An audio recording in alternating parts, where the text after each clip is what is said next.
Las Hispanias cristianas. Tras la conquista musulmana del año 711, gran parte de la antigua Hispania visigoda quedó bajo dominio islámico. Sin embargo, en los territorios cristianos del norte peninsular se mantuvo viva la idea de que aquella Hispania perdida debía ser restaurada.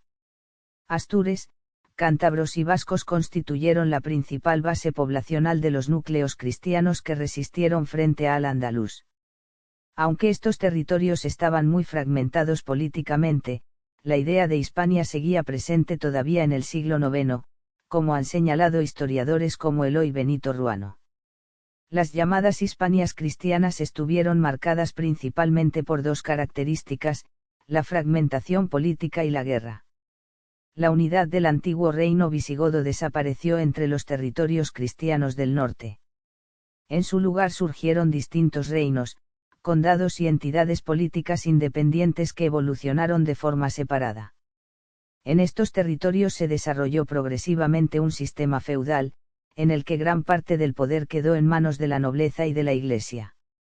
Los reyes dependían frecuentemente del apoyo de nobles y señores feudales para mantener su autoridad. La guerra fue una constante en las Hispanias cristianas medievales. Existieron enfrentamientos contra al-Ándalus, pero también frecuentes conflictos entre los propios estados cristianos y entre distintos grupos nobiliarios. La Iglesia desempeñó un papel fundamental en la justificación ideológica de estas guerras. El avance cristiano frente a los musulmanes fue interpretado como una reconquista de la Hispania perdida y, en muchos momentos, como una auténtica cruzada religiosa. Este espíritu de cruzada conectó además a los territorios cristianos peninsulares con el resto de Europa occidental.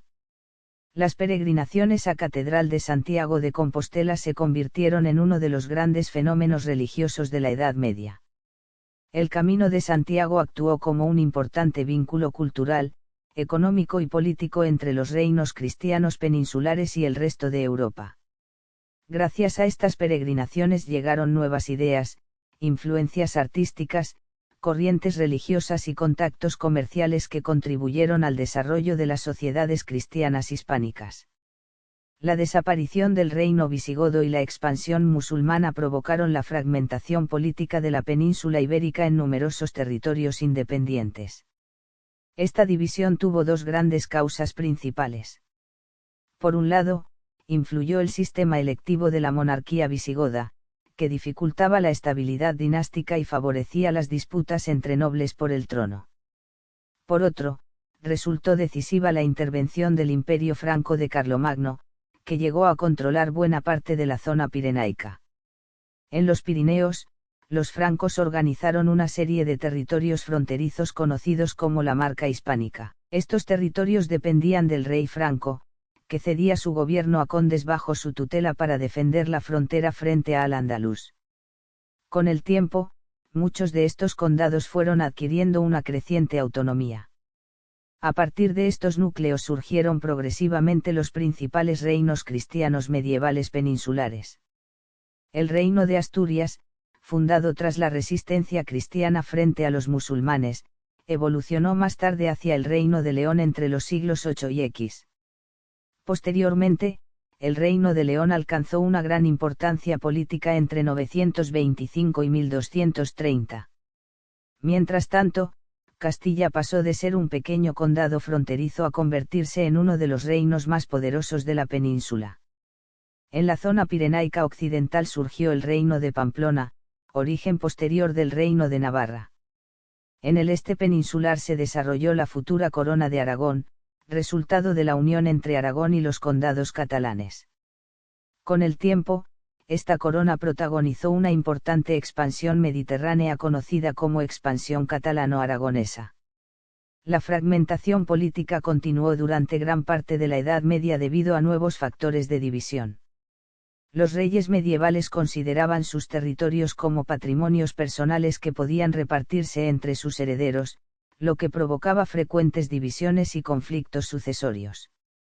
A finales de la Edad Media, el antiguo territorio de Hispania estaba repartido entre cuatro grandes poderes monárquicos: la Corona de Castilla, caracterizada por una monarquía más centralizada; la Corona de Aragón, organizada como una monarquía federal formada por distintos territorios con leyes e instituciones propias. El Reino de Portugal. El Reino de Navarra, que había quedado progresivamente reducido y arrinconado entre las grandes potencias peninsulares. Pese a esta división política, la idea de España continuó existiendo entre algunos sectores intelectuales y políticos medievales, como ha señalado el historiador Julio Valdeón Baruque en sus estudios sobre la idea de España en la Baja Edad Media. La sociedad de los reinos cristianos medievales se organizó según el sistema feudal, caracterizado por las relaciones de dependencia personal y por el predominio de la nobleza y la Iglesia. La Iglesia contribuyó además a definir y consolidar la ideología que justificaba este sistema social y político. La sociedad quedó estructurada en tres grandes estamentos u órdenes: nobleza, clero y campesinado. La nobleza constituía el grupo guerrero y dominante de la sociedad medieval. Sus miembros eran grandes propietarios de tierras y ejercían importantes atribuciones políticas y jurídicas sobre distintos territorios del reino, conocidos como señoríos. Aunque se trataba de un grupo privilegiado, existían grandes diferencias internas entre la alta nobleza y los pequeños nobles o hidalgos. En los reinos hispánicos medievales existía además cierta posibilidad de ascenso social, ya que algunos plebeyos podían alcanzar la condición nobiliaria si conseguían mantener caballo y armas para servir militarmente. La caballería se convirtió así en uno de los elementos fundamentales de la sociedad feudal hispánica. El clero era otro de los grandes grupos privilegiados de la sociedad medieval.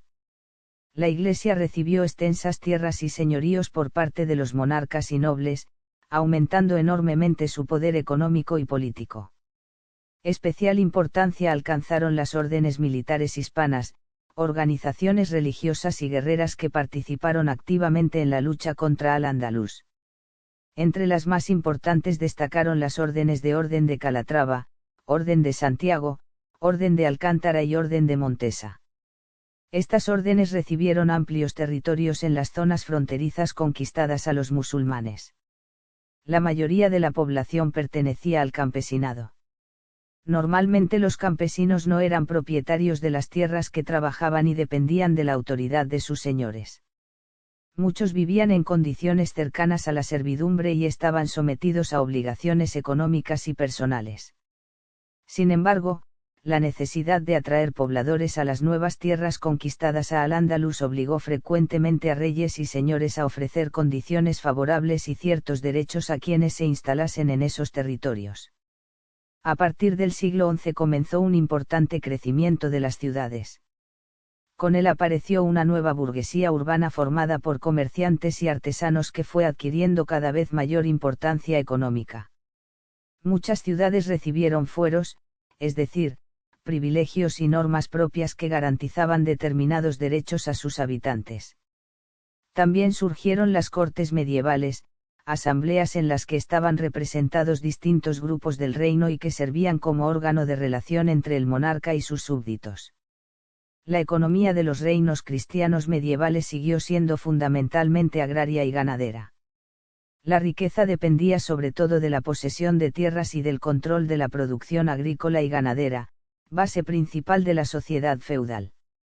Los reinos cristianos peninsulares desarrollaron a partir del siglo XII modelos económicos diferentes según sus territorios y condiciones geográficas. En la Corona de Castilla la ganadería adquirió una enorme importancia y terminó convirtiéndose en uno de los principales motores de su desarrollo económico. Los grupos privilegiados, especialmente la nobleza y algunos sectores eclesiásticos, se convirtieron en propietarios de enormes rebaños de ovejas. La lana castellana alcanzó gran prestigio por su calidad y fue muy demandada en los mercados europeos. La abundancia de grandes espacios para pastos favoreció el crecimiento de la ganadería trashumante. Para organizar y proteger esta actividad se creó el honrado Concejo de la Mesta, poderosa organización que regulaba el desplazamiento de los rebaños por las cañadas y caminos ganaderos. La economía exterior castellana se basó sobre todo en la exportación de materias primas, principalmente lana y hierro. En Aragón se consolidó una sociedad agraria dominada por grandes propietarios de tierras. Sin embargo, en Cataluña no se desarrolló una estructura latifundista tan marcada como en otros territorios peninsulares. Desde el siglo XII, la expansión territorial de la Corona de Aragón por el Mediterráneo impulsó notablemente el comercio marítimo. Mientras el comercio de la Corona de Castilla se orientó principalmente hacia el Atlántico, el tráfico comercial de la Corona de Aragón estuvo dirigido hacia el Mediterráneo. Las ciudades comerciales aragonesas desarrollaron instituciones especializadas conocidas como consulados del mar, encargadas de regular las actividades mercantiles y resolver conflictos comerciales. El crecimiento del comercio hispano atrajo además a numerosos mercaderes extranjeros procedentes de distintas regiones europeas. En este contexto adquirieron gran importancia las innovaciones navales, entre ellas la carabela, embarcación que facilitaría posteriormente la expansión.